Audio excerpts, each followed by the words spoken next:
Tens els ulls plens de paraules, la vida estesa al davant. Mercè Rodoreda Cançons fàcils de cantar. em dona més feina que ningú. Un dia històric, avui és un dia de celebració, avui és el dia en què Gala Martí, jo present, torna a YouTube. Torna en un projecte que caureu de cul. Ja m'haureu sentit parlar del projecte perquè no calle, però al setembre a Canal Malaya ens van donar el Premi Lletra de la UOC. Consisteix en una estada virtual que estic fent ja des de fa uns mesos i una presentació de 10 vídeos de les 10 lectures preinscriptives de la selectivitat. És a dir, que a partir d'ara, els vídeos que eixiran del meu canal seran vídeos dedicats exclusivament al tema que més ens agrada, que és la literatura catalana. Llavors, aquest és el primer vídeo que eixirà, que evidentment, com podreu notar i veure i observar, parlarem sobre la més gran, Mercè Rodoreda, i la plaça del Diamant. Abans de començar el vídeo i també el projecte, m'agradaria especificar una cosa, i és que el vídeo que faré no és un resum del llibre, sinó que és una suplementació. És a dir, el vídeo pot ser us ajuda a entendre millor el llibre, però només serà centrat en un aspecte que jo he considerat que és el més important del llibre o que té molta força. En el cas de Mercè Rodoreda, avui ens centrarem en la simbologia. És a dir, els símbols que té la plaça del Diamant i com poden entendre's en el context del llibre, la narrativa, com s'entén, com interpretem. Comencem. De les alçades no cal que contextualitzi qui és Rodoreda, no cal que vos expliqui perquè ja ho heu de saber, i l'únic que vos puc dir és que jo estic un poquet boja i tinc 1000 edicions diferents de Rodoreda, però qualsevol és bona i no sé quina haureu llegit vosaltres, però jo em basaré i llegiré fragments d'esta edició. Sabem que durant tot el llibre de la plaça del Diamant hi ha una quantitat infinita de símbols, però jo m'he centrat en 5 símbols, que crec que són els 5 símbols més potents, per explicar-vos, perquè tampoc és qüestió que això siga una pel·li. Els 5 símbols que he triat, que eren els millors per explicar-vos i per a relacionar-ho en el llibre, són el símbol dels coloms, el símbol de l'embut, el símbol dels llaços, el símbol de la balança i el símbol de les flors i les nines. Comencem pel primer, els coloms. No és casualitat que Mercè Rodoreda hagi triat el símbol dels coloms per a definir aquest empresonament, aquest alliberament, aquesta contraposició de sentiments que van eixint durant tota l'obra. De fet, sabem que el colom és un símbol que apareix durant tota la nostra història. Podem veure ja el símbol del colom, si direm enrere, a la Gènesi, que expressava la pau, la reconciliació, que connecta en tot el procés que viu la protagonista i que intenta reconciliar-se, però que passarà molts entrebancs, que això ja ho heu de saber. Per tant, els coloms representen aquest empresonament que al final acabarà sent alliberador i que ara en parlarem. I de fet, un altre punt que hem de tindre en compte és que el nom de la protagonista, Natàlia, també té un altre nom que és Colometa, que suposo que ja sabreu que és el nom que li posa el seu primer marit per a definir-la com a seua. Tu eres Colometa i eres meua. De fet, anem a llegir un fragment que a partir d'aquest punt, a partir del moment que l'home decideix posar-li Colometa perquè siga seua, ella començarà a viure un procés de patiment i un procés d'empresonament, que és realment el que volen mostrar els coloms en la simbologia del llibre. Vostè i jo ballarem un vals de punta a la plaça del Diamant. Volta que volta, Colometa. Me'l vaig mirar molt amoïnada i li vaig dir que em deia Natàlia. I quan li vaig dir que em deia Natàlia, encara riu i va dir que jo només em podia dir un nom, Colometa. Va ser quan vaig arrencar a córrer i ell corria al meu darrere. No se m'espanti, que no veu que no pot anar tota sola pels carrers? Que me la robarien? I em va agafar pel braç i em va aturar. Que no veu que me la robarien, Colometa? De fet, no és casualitat tampoc que la protagonista coincidisca en el símbol dels coloms i aquesta anul·lació de la personalitat que definirà la seva manera de viure i de ser.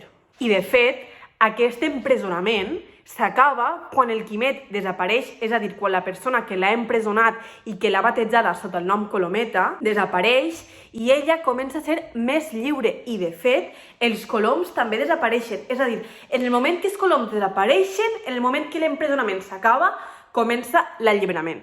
Per tant, durant tot el llibre podem veure, evidentment, que els coloms són símbol d'empresonament al principi i d'alliberament al final. El segon símbol que he triat per a desenvolupar i que queda directament relacionat amb l'anterior és el símbol de l'embut.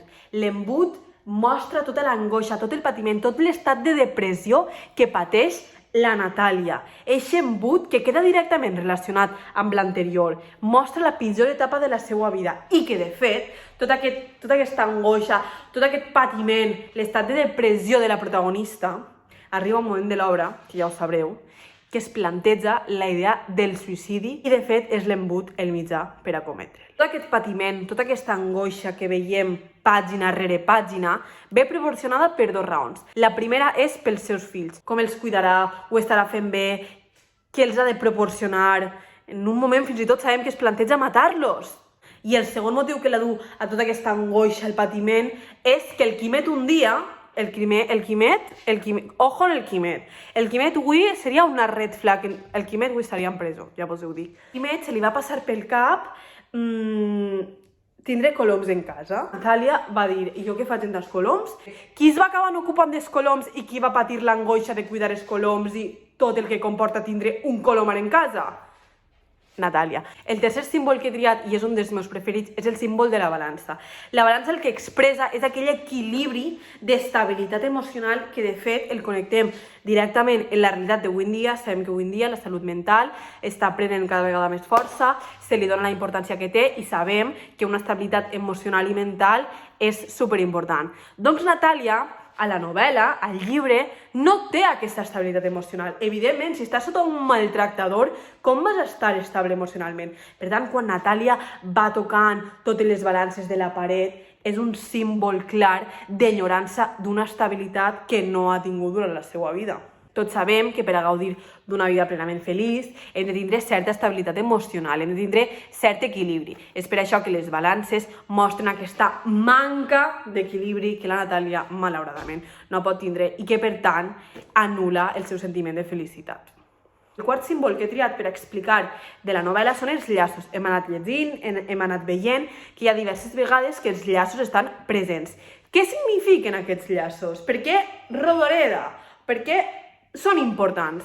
Perquè els llaços expressen la superació del dia a dia, és a dir, després de la vida que té Natàlia, que té Colometa, eixa vida de repressió, de prohibició, de maltractament, els llaços són una mostra de superació. Després de tindre la xiqueta i que la seva vida canvie per complet, eixos llaços són una manera de superació i que, malgrat tot el que està vivint la protagonista, totes les males passades que li estan fent, els llaços són superació, lluita i victòria del que aconsegueix.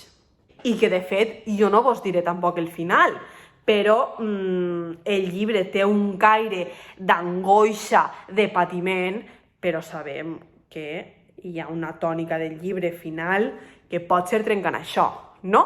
Digueu-m'ho vosaltres. I l'últim símbol que he triat, i que ara vos llegiré un trosset, és el símbol de les flors i de les nines. Tots sabem que aquest símbol remet a una infantesa i en el llibre a una infantesa perduda, perquè no és la infantesa la millor època de la nostra vida, evidentment que sí, jo la trobo molt a faltar. Una època de la teua vida que ho trobes tot genial, tens il·lusió per tot, tens ganes de viure, eres feliç, no tens preocupacions, els pares et cuiden. Què passa?